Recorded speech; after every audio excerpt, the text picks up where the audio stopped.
MSW Media. This episode is sponsored by Lumi, a doctor-developed, skin-safe, and pH-balanced deodorant. New customers can get $5 off a Lumi starter pack when going to LumiDeodorant.com and using the code DailyBeans. And for a limited time, returning customers can get $5 off their next purchase of $30 or more, too. News with swearing. Daily Beans, Daily Beans. Daily Beans, Daily Beans. Hello, and welcome to the Daily Beans for Thursday, November 16th, 2023. Today, Nevada has opened an investigation into that state's fraudulent electors. Freeman and Shaye Moss are seeking $15 to $43 million from Rudy Giuliani in their defamation suit against him. Misty Hampton's lawyer admits he was the person who leaked the Fulton County DA proffer videos to the press. DA Fani Willis has filed a motion to revoke Harrison Floyd's bail. Hunter Biden has asked a judge to subpoena Donald Trump and ex-DOJ officials in his criminal gun charge case. Trump has filed a mistrial motion in the New York Attorney General's civil fraud case. Univision changes its position on Trump. The State Bar of Arizona finds probable cause in their investigation of Kari Lake's lawyer. And Trump's Truth Social lost $32 million since its launch. I'm Allison Gill. And I'm Dana Goldberg. Hey, Dana. Happy Thursday. How are you? I'm good. A little shocked by your last statement. Devin Nunes doesn't know how to run a multi-million-dollar company. What do you mean? What do you mean? What? I'm sort of shocked. He doesn't have his fake cow money yet? I know. My God. I'm good, though. It's almost the end of the week.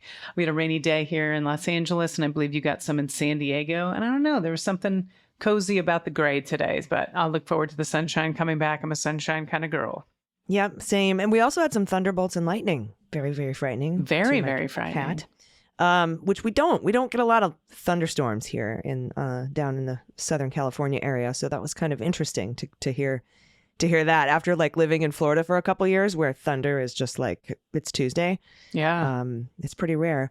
If sound like I'm losing my voice, it's because I am. I don't know if I'm getting sick or I've just been, screaming at the top of my lungs because of the insanity in Congress. I'm not sure what it is, but I do apologize for the condition of my voice today in case it's a little too Kathleen Turner for you.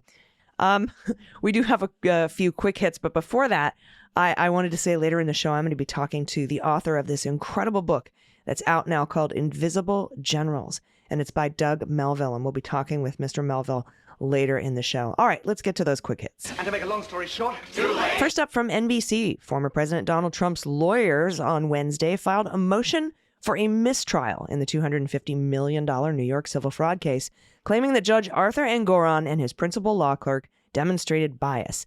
In the filing, Trump attorneys named the clerk and even included pictures of her, while alleging she demonstrated political bias, pointing to what they described as political donations that exceed permitted limits. I don't think this is going anywhere, but he has filed that mistrial motion. He's got to do everything he can. Let's see what sticks. All right, former Georgia election workers Rudy Freeman and Shaye Moss will seek between $15.5 million and $43 million from Rudy Giuliani, who definitely doesn't have it, at a defamation trial set to begin December 11th in D.C. federal court. A federal judge has already found Giuliani liable for defamatory, that's not the right way you say that. Don't even edit that out. Defamatory comments. You're welcome, everyone. He made about the pair in the wake of the 2020 election. Yep, and Pete and I will go over that filing in detail on the next cleanup on aisle 45. And, I had said, I think it's going to be tens of millions of dollars, and here we are, 15 to 43 million. We'll see what happens. Also, in Georgia, Misty Hampton's lawyer, named Jonathan Miller, admitted in court today that he was the one who leaked those proffer videos of Sidney Powell, Scott Hall, Ken Chesbro, and Jenna Ellis to the press. He probably won't face any punishment of this because there was no protective order on discovery at the time. But the Judge McAfee, has said he will now enter a protective order. We'll get the terms of that tomorrow, and we'll report them to you as soon as we have them. And DA Fani Willis has filed a motion to revoke Harrison Floyd's bond. Now, Floyd is one of the Fulton County defendants that intimidated Rudy Freeman in that particular conspiracy of the hub and spoke conspiracy of the racketeering charge. Now, Fani Willis says he's intimidating witnesses. on social media and should be jailed pending trial. Which makes me wonder why a similar motion has not been filed for Donald Trump, because he is definitely intimidating witnesses too. I don't know if this is a shot across the bow. Maybe Fani Willis knows that judges will go easier on Donald Trump because he is running for president. Possibly.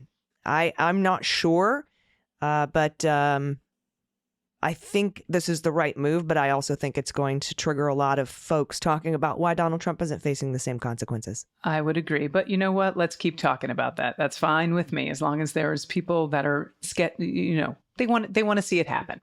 All right. This is from Politico. Another quick hit. The Attorney General of Nevada is quietly investigating Republican activists and operatives who falsely pledged the state's 6 electoral votes to Donald Trump in 2020, despite Joe Biden absolutely winning that election.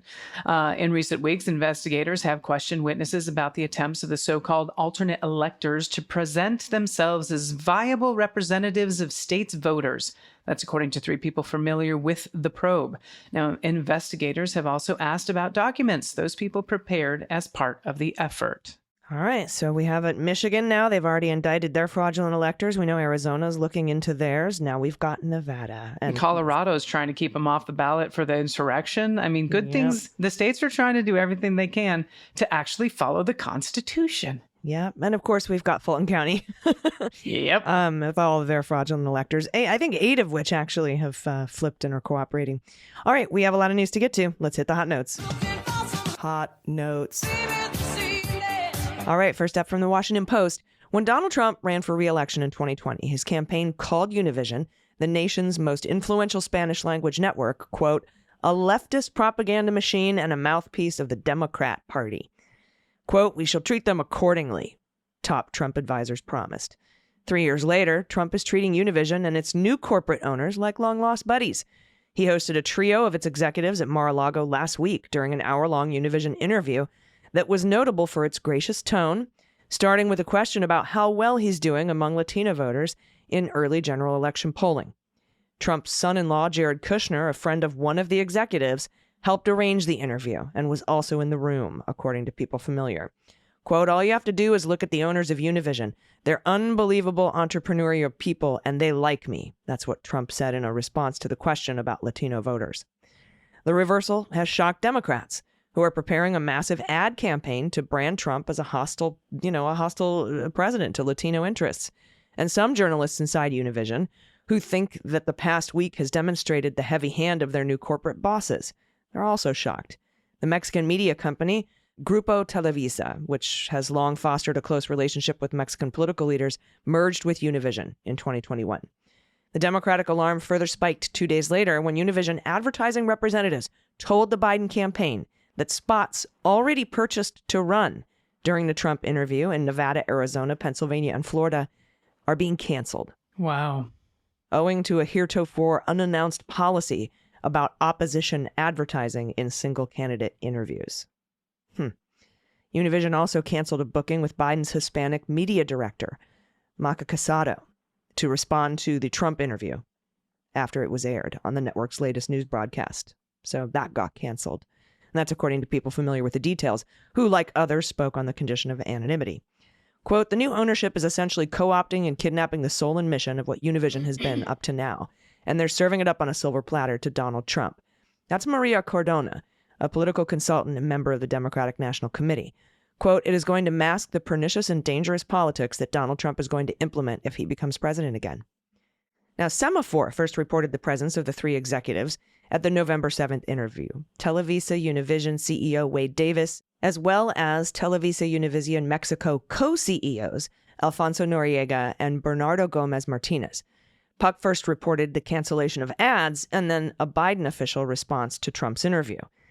The Biden and Trump campaigns have declined to comment. People familiar with the situation inside Univision describe alarm and discomfort in the newsroom last week about corporate's role in setting up the Trump interview, the selection of the interviewer, and the decision to shut out Biden's response. I mean, this is terrifying. So we're going to keep you abreast, if you will, on this story because there's just so much happening right now, the coordination to try and get votes away from Biden. And this is just, it's all sketchy. It's all sketchy. Yeah. Kushner's buddy is the new CEO. And Yep. How did that come about? We're going to find out. I bet we'll find out in the coming weeks. Something's going to come to light. All right, this is from NBC. Hunter Biden asked the judge presiding over his criminal gun charge case to subpoena the former president, Donald Trump, and top officials in his Justice Department, arguing that the investigation into him was the direct result of, and I quote, incessant, improper, and partisan pressure from Trump and his allies.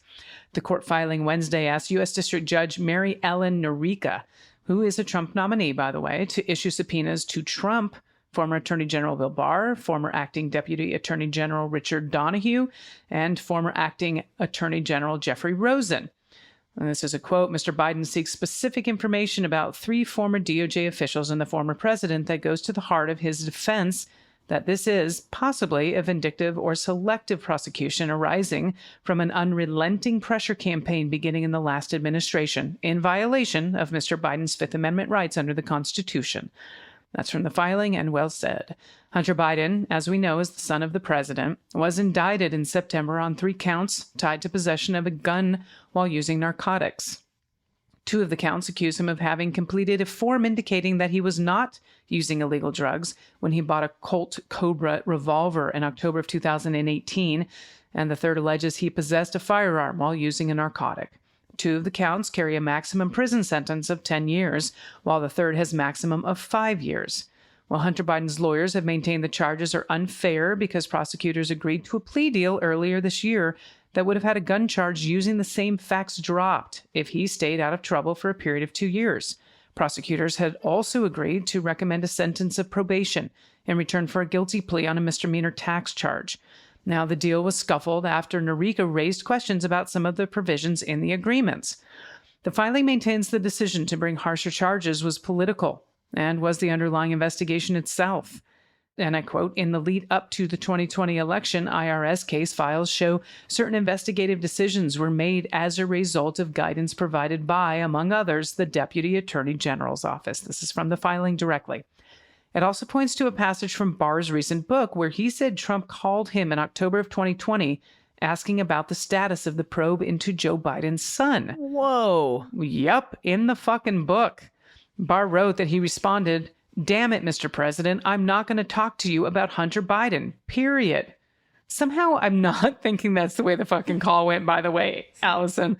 Yeah, the proposed subpoenas would call for the 4 to turn over all documents and records, personal or official platforms reflecting communications during the Trump administration relating to a discussion, any formal or informal investigation or prosecution of Hunter Biden, including, but not limited to, any decision, referral, or request to investigate or not investigate or charge or not charge Hunter Biden. Basically, anything that fucking has to do with Hunter Biden. Yeah, and you remember when Kamala Harris was questioning Bill Barr, and she was like, has anyone told you to investigate anyone? Has the president told you to investigate anyone?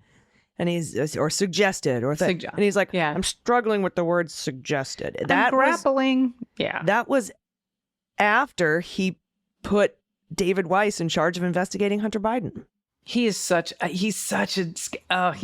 Anyway, I'm so glad he's nowhere near the Department of Justice, but he did so much fucking damage. Last in this story, Hunter Biden pleaded not guilty to gun charges in October. Now, Weiss has indicated in court filings that he plans on bringing tax charges against him as well. Yeah, good luck, fucker. Yeah. All right, next up from Rachel Alexander at the Tennessee Star. The State Bar of Arizona is pursuing charges against Kari Lake's attorney, Brian Blem, not merely investigating complaints filed by others. So they're bringing charges. The Arizona Bar told him it already found probable cause to continue its proceedings against him, which means it will likely result in disbarment. The charges accuse Blem of violating 5 ethical rules frequently used as catch-all rules to disbar attorneys. Kari Lake told the Arizona Sun-Times, I'll represent myself before I drop this case. Bad idea. Okay, go for it, babe. Attorney Kurt Olson and Brian are heroes, she says. Okay. The Arizona Bar asked Blem to respond to, I can't get over the name Blem. I know. To respond to alleged violations of 5 rules of the Arizona Supreme Court, which include Arizona Bar's ethical rules. Here they are. Rule 41B3, to maintain the respect due to courts of justice and judicial officers. He failed that. 41B7, to avoid engaging in unprofessional conduct and to advance no fact prejudicial to the honor or reputation of a party or a witness unless required by the duties to a client or the tribunal. ER 8.2a, a lawyer shall not make a statement that a lawyer knows to be false or with reckless disregard as to its truth or falsity concerning the qualifications or integrity of a judge, adjudicatory officer or public legal officer, or of a candidate for election or appointment to judicial or legal office. And ER 8.4, you can't engage in conduct involving dishonesty, fraud, deceit, or misrepresentation. Okay. And 8.4d, you can't engage in conduct that's prejudicial to the administration of justice. You suck. Just you suck. Yeah, 5 strikes. I don't know what that means, but I'm pretty sure he's out. So we'll see what happens in that case. That's how baseball works, right? All right. This is from Reuters. Former U.S. president. God, I'm so tired of hearing his fucking name. But Donald Trump's social media platform. This is a good, happy story. They have lost $31.6 million from its launch in early 2022 to mid-2023. That's quite the loss in a year. A securities filing by Digital World Acquisition Corp, as we know, we call them the DWACO, the SPAC that plans to merge with the company. They showed that on Monday. Well, Trump had announced the launch of his social media app in October of 2021, saying it would stand up to big tech companies such as Twitter and Facebook that previously barred him. In 2022's Truth Social posted a profit of $50.5 million with net sales of just $1.4 million. It lost $23 million in the first half of this year with net sales of $2.3 million. And according to the court filing, Trump Media and Technology Group's independent registered public accounting firm has indicated that the financial condition raises substantial doubt as to its ability to continue as a growing concern. So they're not have any faith in this at this point. And I quote, TMTG believes that it may be difficult to raise additional funds through traditional financial sources, meaning legal, in the absence of the material progress toward completing its merger with Digital World, end quote. The company also eliminated several positions in March. The filing said that, and too bad it wasn't the Devin Nunes position, adding that the action followed a review of all departments, most significantly impacting TMTG's streaming video and demand and its infrastructure teams. So I would love to see this fucking company go under, that's for sure. But even though, Trump's back on X, it doesn't really matter. Yeah, Truth Social thinks it might be difficult to raise funds through traditional sources. So don't forget, federal prosecutors in New York, they are examining, they're criminally investigating whether Truth Social violated money laundering statutes in connection with acceptance of $8 million from suspected Russian people. So, yeah, that's not I guess that's one way to untraditionally raise money is through your pals at Russia. We'll let you know how that criminal investigation shakes out. All right, we'll be right back with the author of the incredible new book, Invisible Generals. It's available now. The author is Doug Melville. So stick around. We'll be right back after this quick break. After these messages, we'll be right back. Hey everybody, it's AG. You can experience the next level of freshness with Lumi deodorant. It's an all-over-body solution developed by an OBGYN. Lumi stands apart with its clinically proven pH-optimized formula that tackles odor before it even starts. It helps keep your odor under control no matter what you're up to. Safe and effective for underarms, under boobs, even below the belt, Lumi ensures unmatched freshness wherever it's applied. Lumi didn't invent deodorant, they perfected it.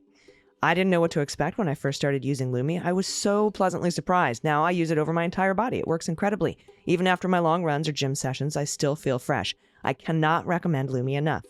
Now, Lumi's starter pack is perfect for new customers. It comes with a solid stick deodorant, cream tube deodorant, 2 free products of your choice, and free shipping. And new customers can get $5 off the Lumi starter pack with code DAILYBEANS at LumiDeodorant.com. And for a limited time, returning customers can get $5 off their next $30 purchase too. That's LumiDeodorant.com, LumiDeodorant.com with code DAILYBEANS for new customers to get $5 off a Lumi starter pack and returning customers to get $5 off a $30 purchase. Hey everyone, welcome back. I am honored to be joined today. I don't get a lot of time to read a lot of books for pleasure. It's mostly all politics. However, this book came across my desk and it's absolutely incredible. It's called Invisible Generals: Rediscovering Family Legacy and a Quest to Honor America's First Black Generals. The author is with me today, Doug Melville. Welcome, Doug. Welcome. Thank you so much. It's a pleasure to be here today. I almost welcomed you. Hey, I like to be welcomed too, and it doesn't happen too often. What an amazing book and an incredible story that I would have never known about had you not written this book. And there's a reason why a lot of this stuff has been kind of overlooked a little bit. Talk about what prompted you to start researching these generals and write this book. Mm-hmm. So in 2011, I was invited to a screening of the movie Red Tails.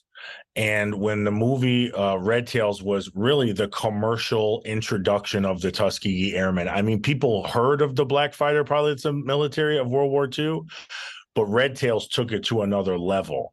So I'm at the screening, and one of the main characters in the movie was Terrence Howard.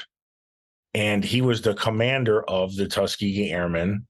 So knowing that Benjamin O. Davis Jr., he was the patriarch and center of our family, and knowing he was the commander of the Tuskegee Airmen, while I didn't know all the other airmen's name, I knew his name. And I knew the character looked just like him, and the casting was right on point. So I knew who it was. And then when he was introduced as Colonel Bullard. So at that time, I'm looking around the theater asking, am I missing something? Is what is happening? I'm not really sure I'm understanding. I'm looking around the theater, and then I go and I realize that maybe nobody else in this theater knows that the names in this movie are not real.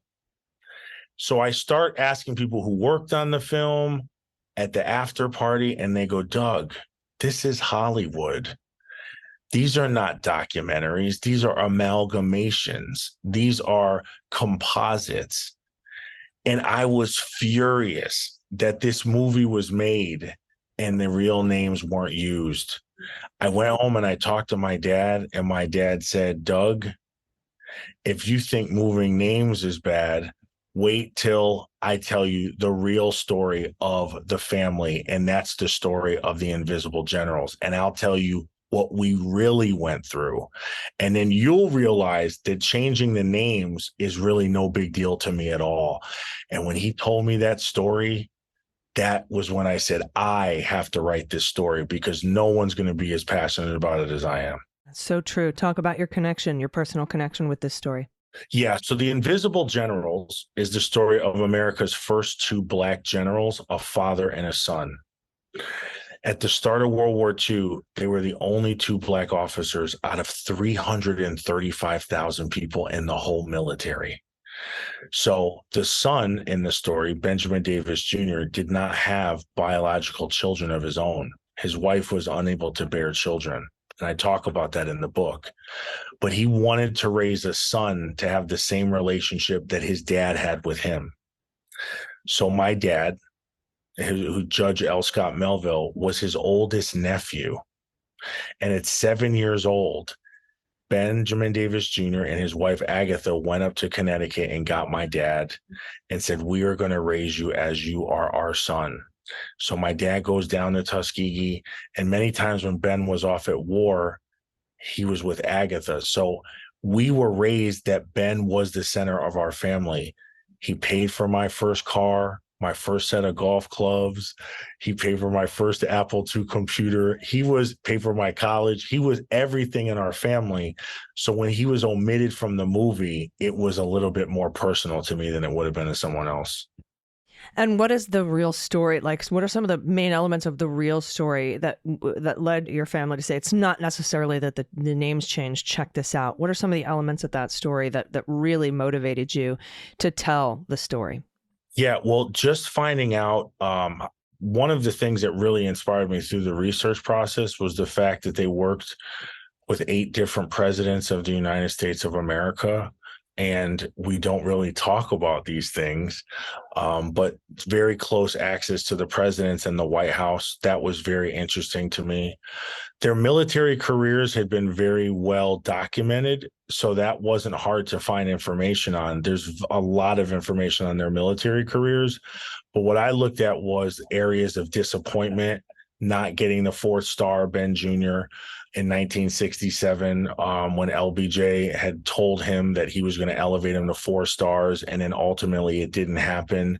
And this was due to him saying that he put Thurgood Marshall on the Supreme Court and passed Martin Luther King's agenda, so he couldn't get anything else out of helping blacks.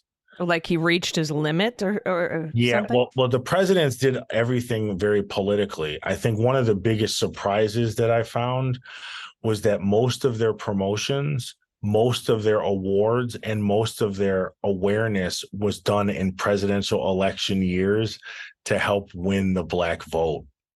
So when the presidents couldn't really use them anymore, or there really wasn't an opportunity for them to ensure more voting power, their opportunities were limited as far as the voting power went. So that was really a big learning for me. But more importantly, after the military, Ben Davis Jr. worked for the Department of Transportation, where he led the creation of airport security. So commercial airport security that we now know as the TSA. He led the creation of the United States Federal Air Marshal Program to keep the skies safe, because there was a lot of hijackings in the early 70s and the late 60s. So he wanted to make sure they were safe. And then he was so successful at that, he led the creation of the federally mandated 55-mile-an-hour speed limit under President Carter. So when I started learning these things, I'm sitting here going, how could no one have, we talk Martin Luther King, we talk different figures, but how could we be using these things every day? We all know TSA, Air Marshal, Passenger 57, the speed limit. No one talks about it. No, and it's across the board too. I mean, so many things I learned from these kinds of books, these kinds of, when I saw Hidden Figures, finally learning about that, then I had to go do, some of my own research to find out actually what all else, these women accomplished. It's all hidden from view. I think that lends to kind of where we are as a nation right now. How have you found these threads carrying through to today? Well, I think for today, one of the areas that I found is I left my existing career at the time. I was doing more marketing, and I was more of a executive as it relates to president. But I left to become a head of diversity and work with companies to ensure that those that may have been historically invisible are now visible. So I think the leadership skills of veterans are very underutilized and underdiscussed. I think that we expect veterans to be running around in fatigues. I don't, when you say veteran, people in their mind have a picture of it. But veterans are everywhere. I meet veterans in their 20s that have done their, tour of duty. Coach K of Duke is a West Point grad. I mean, there's so many of them, but what we need to look at is their leadership style, giving more opportunities that they had earned for them to take their skills from the public sector to the private sector. But my learning was we as a country are not giving an equal amount of resource to veterans' needs, realities, challenges, opportunities. It's looked at almost more as a favor to them versus an obligation and a necessity, and really what should be a commitment overall. Can confirm, my friend. Can confirm. Something that really surprised me among all the things that you mentioned that Ben Jr. did, that actually is very important in today's global geopolitical landscape, is that he drew the line, the oceanic line that separates mainland China and Taiwan. That is something that is being globally monitored and looked at right now, particularly with Russia's invasion of Ukraine, what's going on with Israel and Hamas. We have strike groups out there in that region right now. But that the funding for our allies that has to include Indochina, Indo-Pacific, and Ben Jr. drew that line. Yeah, I actually didn't find that out until some friends of mine and the media in China, actually in Taiwan, I got a Google alert and then I did some digging. But in Taiwan, currently right now, when they talk about that line that separates mainland China from Taiwan, they refer to it as the Davis line. And what happened was when Taiwan went to separate under Shanghai Sheng and went to a separate island during their period of revolution, where Shanghai Sheng went to Taiwan and brought his position there. His purpose of going there was to attract the United States so they would turn it into a commercial hub. That was his plan. And it was criticized, and there's all kinds of backstories to it, but ultimately that was what he was doing. The United States sent Ben Davis Jr. over there as the highest ranking American to work with him to help stabilize the region. And what he did was, the first thing he said was, we need to build an oceanic line in the water so we know where the territories end and begin. And he went back to the United States and into the UN, and that line still stands today, the Davis line. But over here in America, we just call it the oceanic line that separates Taiwan from China. But in Taiwan, they do refer to it as the Davis line. Absolutely incredible. Well, I'm so very happy that you have dug in, told this story with the real names to honor these men and your family. And the book is out now. You can get it wherever books are sold. It's called Invisible Generals, Rediscovering Family Legacy, and a quest to honor America's first Black generals. Doug Melville, thank you so much for joining me today. Thank you so much. I appreciate the time. Can you tell everybody where they can find and follow you for more information and potentially upcoming new books? Yeah. So you can find and follow me at dougmelville.com, or at Doug Melville is my handle. And I'm always here. The book is available at anywhere that you love: independent bookstores, national bookstore outlets, online outlets, wherever you find and shop for your literary thoughts and dreams. Thank you so much. It's really an incredible book. I learned so much. I appreciate your time today. Everybody, stick around. We'll be right back with the good news. Everybody, welcome back. It's time for the good news. Who likes good news, everyone? Then good news, everyone.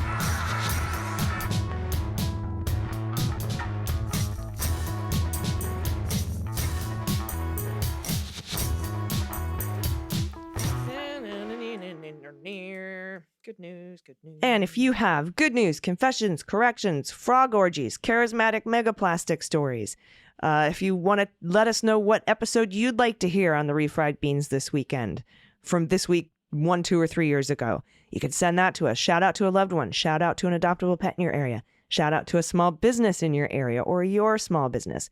If you have a whoopee story, I love those, or a blankie story, stuffed animal story, that kind of thing. Send that to us. Pictures of your happy place, holiday photos, whatever you want to send to us, you can do it at dailybeanspod.com and click on contact. All right, first up from Maddox, pronouns they and them.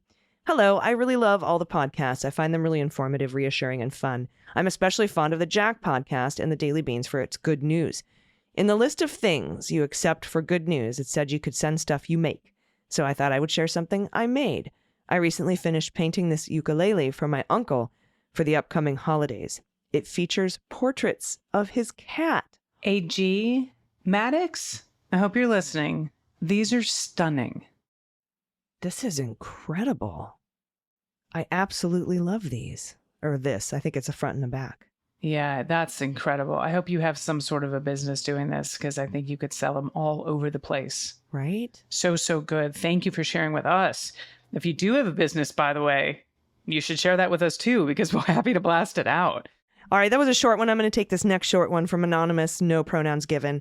I loved hearing both of you recount the championship game. I forgot to watch, shame, but thanks for the ecstatic recounting. So, is it Smirnoff Ices or Smirnoff's Ice? Smirnoff Ices. Yeah, I think it's Ices in this particular case. What we can come up with a better collective noun. Like a McEntee of Smirnoff Ice. It's the collective noun for that. There you go. Oh my goodness. Yeah, I don't know. All I know is I got really drunk one summer in Scotland when I was doing the Fringe Festival on Smirnoff Black. Was this called? Like it was the black ice. Anyway, it was a great summer, but also I don't remember a lot of it. All right, this is from Jocelyn. Pronouns she and her. I live in Detroit, and one of the things that many people don't consider about failing cities is the toll on animals here. Enter Rebel Dogs Detroit, a true no-kill rescue. These amazing people have taken in dogs moments from death, and no other shelter would even consider that. They do amazing work for the dogs and humans of this city with next to no resources. They even help support residents who want to keep their own dogs but can't afford to, providing them with food and helping with medical expenses. I know. I just wanted to give this nonprofit a shout out to others who might appreciate the amazing work they do every day.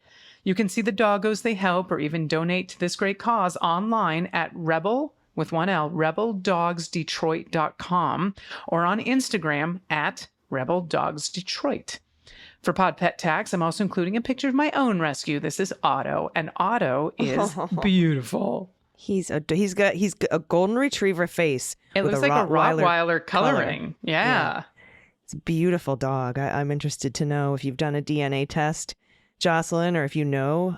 But he looks like a golden retriever with Roddy points. It's amazing. It's adorable. All right, next up from D Dieter, pronouns she and her. Hello, Daily Beans. Please accept as Pod Pet Tax Her Royal Majesty Theodora Elizabeth Alexandra Mary Laura Jewel, the Fearless, La Bellissima, La Reina de los Gatos, Order of Magdalene. Emotional support animal. She's 18 years old and the most beautiful tabby cat. In this photo, she's recharging her solar batteries in her apartment, where my husband and I live with a roommate and my ESA cats after 19 months of homelessness. Long story. Thea is the monarch over Colleen, 15, Oreo, 13, Howard, 12, and Jumoki, 10. Thanks for all the good work y'all are doing. Kindest regards from Florida, where I hope we will deal harshly with the likes of DeSantis, Rubio, and Scott for what they've done to our state. I hope so too. And take a look at Her Royal Majesty Theodora Elizabeth Alexandra Mary Laura Jewel, the Fearless, La Bellissima, La Reina de los Gatos, Order of Magdalene. Amazing. Exceptional support animal indeed. All right, this is from Kay and her amazing partner, Victor, pronouns he and him. Hi, AG and Dana. I just wanted to take a minute this Veterans Day to thank AG for her service. I second that. And to thank you both for what you do. I really appreciate all you do, educating us, standing up for us, and your empathy, intelligence, and wit as you inform us about the daily disasters and heroic accomplishments that affect our lives and our great country. Thank you. I don't have a fuzzy friend to share, but here's a photo of a craft project I made. I hope it makes you smile. It's called Birds and Balloons. Oh, I love it. Me too. I really love that last one. Like a little three-piecer. I know, it's great. Triptych. Balloons, birds, and then the birds and the balloons are hearts. It's beautiful. All right, thank you for that. I love that submission so much, Kay. All right, next up from Tom C., pronouns he and him. Hello, lovely ladies of the beans. Here's a shit kids say. My sister is a retired second grade teacher. Oh, that has to be like just a font of shit kids say. Oh, you know? Yeah. Now she spends much of her time watching her 6 grandkids. While watching them, she often puts on the old teacher hat. Recently, she was reading her 5-year-old granddaughter about animals, and the word mammal came up. When her granddaughter didn't know what that was, she told her it's an animal with fur or hair. So my grandniece started rattling off animals that fit that bill. Then my sister said, well, you know that humans are also mammals. And the little one got that quizzical look on her face and says, I don't think Uncle is a mammal. He has no hair. For Pod Pet Tax, I have a what the hell is that in that shell? And it's in the vein of Schitt's Creek. Don't worry. That's his sister. The only turtles I know are box turtles, and I'm going to say it every time until I get one right. All right. It's a box turtle. We'll go with you. We'll go with box turtle. Let's see what we've got. That Eastern box turtle. That's a goddamn box turtle. I mean, it's an Eastern. I don't know if there's Western box turtles, but that one, I bet, has an attitude because it's from the Eastern. It's an Eastern box turtle. You don't know the difference between Eastern and Western box turtles? I know. I'm sorry. That is a fucking hilarious story. What about Uncle? Okay, you're not going to believe this, okay? My little sister one night fell asleep with gum in her mouth, and it ended up in her hair. And we had to cut the gum out of her hair. So she had to get a really short haircut because it was all over the place. And so, my mom said, well, now if you go to sleep with gum in your mouth, you're going to wake up bald. And the next time we were at my aunt and uncle's house, my sister asked my uncle, did you chew gum in bed? Oh my God, so good. Did you fall asleep with gum in your hair, Uncle Jim? In your mouth, I mean. Yeah, oh my God. We laughed so hard. He was like, what are you talking about? We're like, we'll tell you later. We'll tell you later. I'll tell you later, Uncle Jim. All right. This one's from Caitlin, pronouns she and her. Hey, Beans Queens. I wanted to give a shout out to my good friend Michael and his husband BJ. Earlier this year, they founded an organization called Pride of Kari, an LGBTQ plus advocacy group in Cary, North Carolina. On November 18th, they'll be hosting a blood drive with the Blood Connection. Michael and BJ are two of the most loving people I've ever met. If any listeners happen to be in the area, you can go to Pride of Kari's Facebook page to find out the details. Thank you so much for all your work, Queens. Oh, thanks, Caitlin. I know. I want to know where Cary, North Carolina is in reference to like Raleigh and stuff. I need to look at a map. Yeah, I'm wondering too. Or Charlotte. Right? Like, where is it in the state? Because that's amazing. What an incredible gift. All right. I found out where it is. Cary's between Durham and Raleigh, closer to Raleigh. And I don't see Charlotte on here, but that's because I need a bigger map. All right. Good to know where it is. We're going to need a bigger map. We're going to need a bigger boat. Well, thanks to everybody for your incredible submissions. These are all really amazing. You are all amazing people. And I hope my voice comes back a little tomorrow. It could be better, could be worse. Who knows? That's what you get. I think your voice sounds pretty good compared to how we've heard it in some other episodes. So just stay healthy, would you? I'd appreciate it. Just stay healthy. I'll work on that. But thank you, everybody, for your submissions. Send your stuff in, dailybeanspod.com, and click on contact. Have any final thoughts before we get out of here, Dana? I do. I just want to announce another show. I need to get it on my website. But if you happen to be in the Tampa, Florida area, I'm going to be performing with two other lesbian comics. It's called Queer Queens of Comedy, and it is going to be the Tampa Improv. It's on Sunday, the 28th of January. It's a 4 p.m. show. So it's a matinee comedy, because nothing's funnier than comedy in the light. Yeah. I was just telling a friend of mine the other day, like, I like it when it goes back to standard time, because that means it's dark during all the comedy shows. I know, it'd be really close. Anyway, it's going to be on my website soon. You'll be able to get tickets at danagoldberg.com. It's January 28th in Tampa, Florida. And then we'll be announcing another show in Florida. I know people are shocked, but I'm going to be performing in Florida, Fort Lauderdale. That's going to be on my birthday, April 12th. Ooh. Tickets are going to be announced in the next month. You'll be able to get those on my website as well. And I would love if you'd come celebrate my birthday with me. So we're going to announce those shows again once I get them live on my website, so you get tickets. But mark your calendar. I know a lot of you are like, your shows are next month. I don't have enough time to plan. So I'm telling you right now, January 28th in Tampa, April 12th in Fort Lauderdale. Wonderful. Awesome. All right, everybody. We'll be back in your ears tomorrow. Until then, please take care of yourselves, take care of each other, take care of the planet, take care of your mental health. Vote blue over Q. Oh, and take care of your family. Yes, and take your family with you. All of them. I've been AG. And I've been DG. Them's the beans. The Daily Beans is written and executive produced by Allison Gill, with additional research and reporting by Dana Goldberg. Sound design and editing is by Desiree McFarlane, with art and web design by Joelle Reeder with Moxie Design Studios. Music for The Daily Beans is written and performed by They Might Be Giants, and the show is a proud member of the MSW Media Network, a collection of creator-owned podcasts dedicated to news, politics, and justice. For more information, please visit mswmedia.com. MSW Media.